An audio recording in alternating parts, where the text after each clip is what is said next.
Sir बहुत बहुत शुक्रिया बातचीत करने के लिए। और मानस और अशोक लगातार हमारे साथ बने हुए हैं। मैं चाहूंगी एक बार फिर से अशोक, क्योंकि कल ही आपने देखा झांसी से रवाना हुआ था काफिला वहां पर अतीक अहमद का, और आज झांसी में ही असद और शार्प शूटर का एनकाउंटर पुलिस ने कर दिया है। कैसे ये पकड़ में आया, क्या परिस्थितियां बनी? दूसरा कह सकते हैं कि बैकबोन था असद अतीक अहमद का, वो बैकबोन जो है पुलिस ने तोड़ दी है।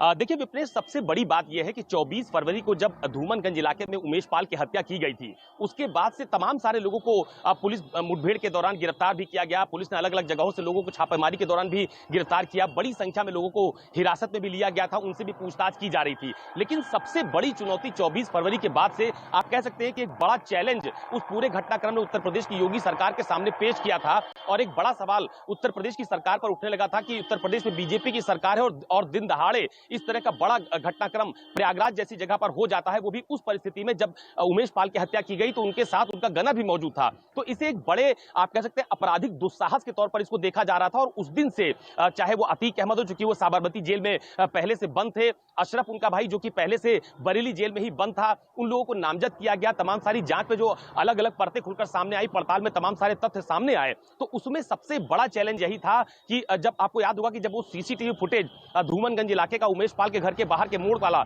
सामने आया था, तो उसमें असद की भूमिका सबसे महत्वपूर्ण बताई गई थी, जो कि पहले से ही वहां पर मौजूद था। इसके बाद तमाम सारे लोग गाड़ियों में बैठकर वहां पर उस पूरी घटना को अंजाम देने के लिए पहुंचे थे। तो एक बड़ा चैलेंज था यूपी की पुलिस के लिए, प्रयागराज की पुलिस के लिए, उत्तर प्रदेश की एसटीएफ के लिए और खुद सरकार के लिए एक बहुत बड़ा चैलेंज था कि इतनी बड़ी घटना को अंजाम देने के बाद जितने भी लोग नामजद किए गए थे, उसमें मुख्य आरोपी अभी तक पुलिस की पकड़ से बहुत दूर थे। तो अब ये आप कह सकते हैं कि आज की टाइमिंग को लेकर भी एक बहुत बड़ी बात उठ के सामने आ रही है कि आज ही के दिन प्रयागराज की कोर्ट में अतीक अहमद की पेशी है, उनके भाई अशरफ की पेशी है। वहां पर जो वकील है, जो पुलिस के जो एसटीएफ के लोग हैं, वो रिमांड की डिमांड वहां पर कर रहे हैं, उनसे पूछताछ की तैयारी की जा रही है। और आज ही के दिन झांसी में यूपी एसटीएफ के द्वारा, यूपी पुलिस की टीम के द्वारा जो इस पूरे मामले की जांच के लिए गठित की गई थी, उसके माध्यम से असद और उसके साथी गुलाम को मुठभेड़ में मार गिराया जाता है। तो ये एक बहुत आप कह सकते हैं कि टाइमिंग को लेकर भी एक तमाम तरह की बातें सामने आएंगी अभी थोड़ी देर बाद, जब इस पूरे घटनाक्रम को लेकर आधिकारिक बयान उत्तर प्रदेश की डीजीपी ऑफिस की तरफ से या प्रयागराज पुलिस की तरफ से या फिर झांसी पुलिस की तरफ से जब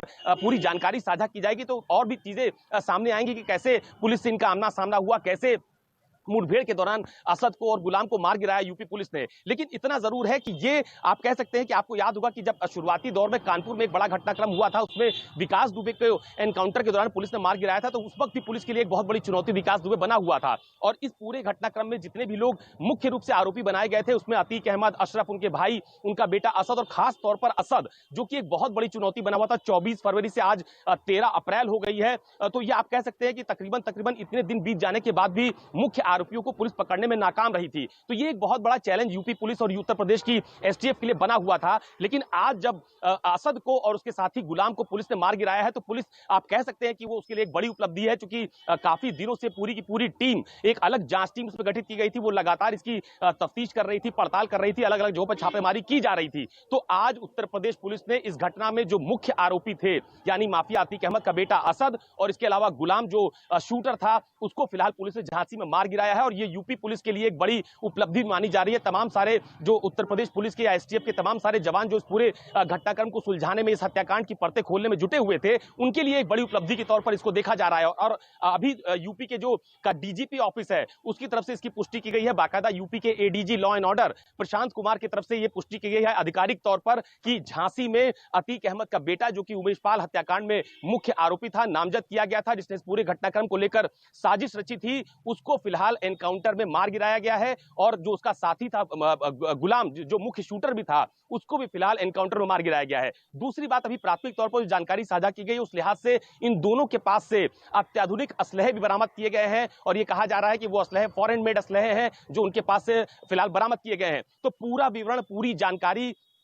उत्तर प्रदेश पुलिस के डीजीपी ऑफिस की तरफ से अभी थोड़ी देर बाद साझा की जाएगी। कहा यह भी जा रहा है कि या प्रयागराज पुलिस की तरफ से या फिर झांसी पुलिस की तरफ से, जहां पर ये एनकाउंटर हुआ है, या फिर यूपी के डीजीपी ऑफिस की तरफ से अभी थोड़ी देर बाद इस पूरे घटनाक्रम को लेकर अपना आधिकारिक बयान भी साझा किया जाएगा कि कैसे पुलिस को उनकी भनक लगी कि वो प्रयागराज में मौजूद है, कैसे टीम ने उनकी घेराबंदी की और कैसे एनकाउंटर हुआ, कैसे मुठभेड़ हुई जिसमें दोनों लोगों की मौत हो गई। तो आप ये कह सकते हैं कि अभी तक की पूरी कार्रवाई में यानी कि 24 फरवरी जब उमेश पाल की हत्या की गई प्रयागराज के धूमनगंज इलाके में, तब से लेकर अब तक की सबसे बड़ी कार्रवाई के तौर पर आज के इस एनकाउंटर को, आज की इस मुठभेड़ को देखा जा रहा है। क्योंकि सबसे बड़ा सवाल यही खड़ा हो रहा था कि आखिरकार घटनाक्रम के इतने दिन हो जाने के बाद भी, इतने दिन बीत जाने के बाद भी जो मुख्य आरोपी थे वो पुलिस की पकड़ से बहुत दूर थे। हालांकि इस बीच में तमाम सारी गिरफ्तारियां यूपी पुलिस की तरफ से और एसटीएफ की टीमों की तरफ से की गई थी, लेकिन ये अभी तक की सबसे बड़ी कार्रवाई के तौर पर देखा जा रहा है। असद का एनकाउंटर हुआ है, उसके साथ ही और जो शूटर था गुलाम, उसका एनकाउंटर हुआ है। अभी थोड़ी देर बाद यूपी के